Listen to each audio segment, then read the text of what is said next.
was when servants of God could go warn a ruler to deviate from wickedness and be kind on their subjects, or let the people go, like in the time of biblical prophets.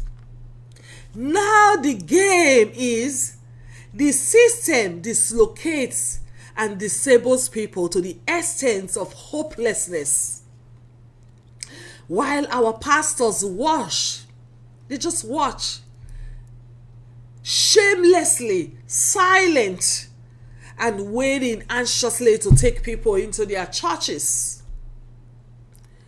with their get-rich gospel of prosperity, overnight miracle changer gospel. Yes. Immediately hardship drives people into the church. The so-called men of God start trading and profiting on people's miseries. And when the system inflicts hopelessness on people and turns people into failures, the zeal to succeed now pushes people to run to pastors for help. And this pastor sees them as nothing but meat to be feasted upon and eaten dry, by capitalizing on people's calamities and giving them false hope of financial miracles without working on it.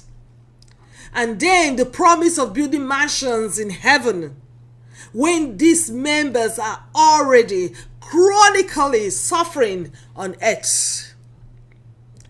And pastors enjoying their heaven here on earth. What a shame. Most of these pastors own private jets, while half of their church populations are college and university graduates without jobs and very desperate to get one. Also, women and mothers who sought miracle and financial breakthrough for husbands and children. Pastors are living in mansions and even building hospitals, schools, and university with church offerings and donations gathered from poor members. Why these poor members cannot afford such schools for their children? Because such schools are built for the elites, and rich of our society. Seriously? And no one dare challenges them. And even the people who dare to challenge these pastors are arrested and locked up for bad-mouthing a pastor. Because these days, pastors have become untouchables. Yes.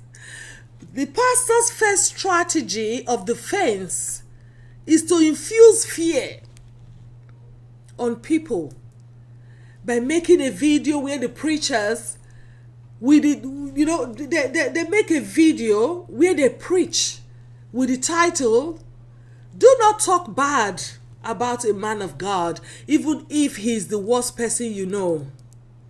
Yes. Each time anybody comes out to try to talk about the misbehavior of a pastor, just know that somebody is going to come out as a pastor and preach against it, and title that message for that day as "Do not badmouth the man of God, even if he is the worst person you know. If not, you will have a big problem with God." To the extent, even our comedians who usually point out societal indisciplines through humor have been attacked and silenced by these so-called men of God, and they are ready to attack brainwashed fans who help to defend them. These days, some pastors can even file a $1 billion lawsuit against you for saying you had an affair with them. Whereas, People are starving in their communities, and pastors are more concerned in protecting their rotten image, which is now a brand name to them, and even using church money to further oppress the poor and silence the children of God that they were supposed to love and protect. So sad.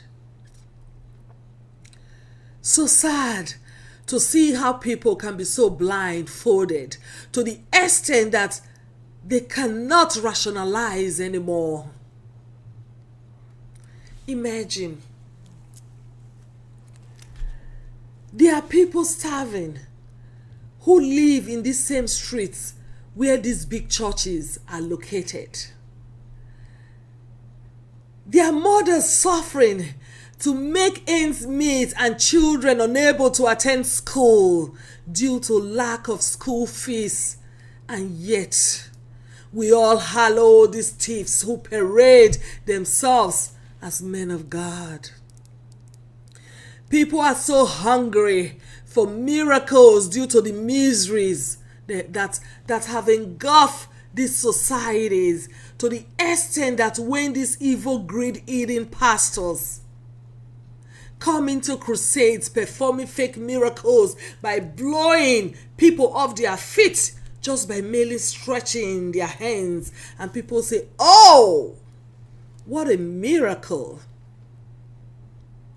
The pastor just raises his hand towards the congregation and people are falling left and right. Really? Are you guys for real? You guys must be kidding me. What a high level of foolishness and stupidity to have actually believed that was a miracle. People are falling because they are hungry and starving, for crying out loud. Most of these people have not eaten for days, and yet they have to fast for miracles, coupled with the chronic sufferings that have engulfed them and all the problems they carry on their shoulders and are hoping God to solve. Therefore, they lose total strength and balance and then fall to the ground even before the pastor touches them. Now tell me, if it was you in that position, wouldn't you fall? Huh?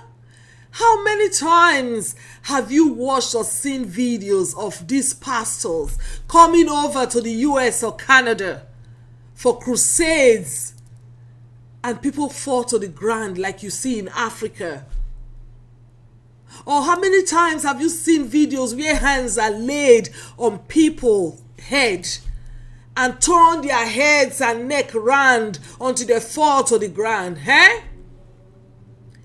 It is not done here in Canada because they will be sued. And your overseer's ass will be on handcuffs. And guess what?